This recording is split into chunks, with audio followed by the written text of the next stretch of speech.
I appreciate you taking this journey. My name is Sophia Worrell, and today we will continue part two of our short history lesson. Food has often been used as a tool to alter people and events.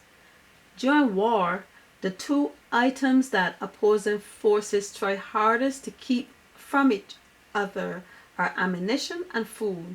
An army marches on its stomach and is won or lost as a result of the availability of food supply and ammo. So while the Central Powers of Germany, Austria-Hungary, Bulgaria, and the Ottoman Empire fought against the Allied powers Great Britain, France, Russia, Italy, Japan, and the United States in the First World War, Africa as a large nation and continent did not take part in the race for land and control over smaller territories. No leader in Africa made an attempt to obtain world power and dominance.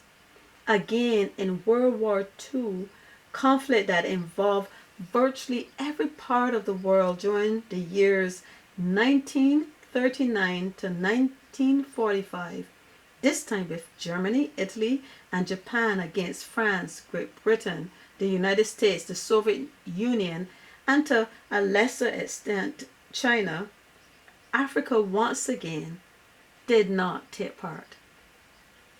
So who are African people? Africans, like other Asian civilizations, come from the hunter-gatherer group.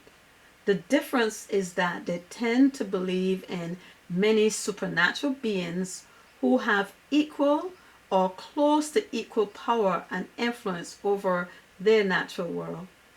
The religions tend to be animalistic, which combines endowing natural phenomena with supernatural powers. Africans do not have any social layers. Although individuals have skills and talents not shared by others, and some have the potential to be leaders, there is no recognized formalized status, which means that there is no difference in access to resources. This is a direct reflection of the worldview that they hold. Africans see the environment as predictable yet unstable, with humans pretty much at its mercy. Africans are intimidated by complex societal activities, which has many working parts. They are afraid to be in control of the environment, as this would force them to become specialists. Each person can develop in different aspects and would open more resources and allow people to be more productive and increasing goods. But Africans come from a foraging background that is meshed in a nomadic lifestyle. They tend to follow the animals instead of governing the movement of these animals. They prefer to rely on the growth of plants for food instead of adjusting the way the plants grow. Simply put, their entire existence depends on seasons and the climate variations and their reaction to those resources instead of them harnessing the power to invent ways to regulate those changes. The only distribution of labor was that the man hunted animals and the woman gathered plants. So this is a concise background of Africans, and it is the reason why we of African descent appear to be incapable of creating any kind of substantial wealth. In short, Africans live on a continent which has only one season, and this has stunted their ability to change their routine. There is no need to plan because it is more of the same each day. As a result, they have chosen to remain the same, doing the same activities and accepting the same outcomes. This is why Africans are passive beings, and it explains where our own apparent passiveness comes from. Whereas other ethnic groups had to deal with climatic and seasonal variations, which forced them to plan and prepare. One group had to deal with harsh winter conditions, while the other had to cope with warmer weather and colder weather. They were at the mercy of the elements and decided that something had to give. Either they would remain stuck or they would have to find ways to improve their living conditions. So let's turn and look at how the family unit influences how society operates. It is understood that the family is the recognized construct from which society stems. It is out of the family model that comes the cultural and biological themes that make up how societies are organized. The family unit is how society is formed. People who live in communities and societies originate from the family. The family dynamic influences how each child behaves. According to the family the individual belongs, and the individual's place in that family is how people fit into society in which they're born. For instance, it is projected that the firstborn will take care of his siblings in the absence of parents. A male would be asked to fight in wars rather than the female, who would be expected to stay home and take care of the children. Anyone who came from a member of an affluent family would be likely to govern systems, while those who came from those of lesser means would serve in other ways under them.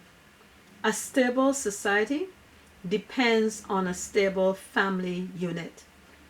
The base of any kinship is the nuclear family, which consists of father and mother and their offspring. In this two-parent unit, resources are pooled to allow better nutrition and medical care to be administered so that children can live to be adults. In Africa, however, the foraging mentality have one man with many women in a household in order to produce food.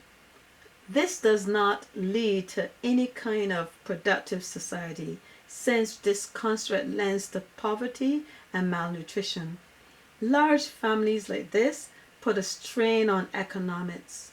Unfortunately, this practice in Africa has been passed down through the generations, where the man has many children that he does not take care of, and the woman is left to care for those children alone. The other side of the equation is that women now have many children fathered by several different men.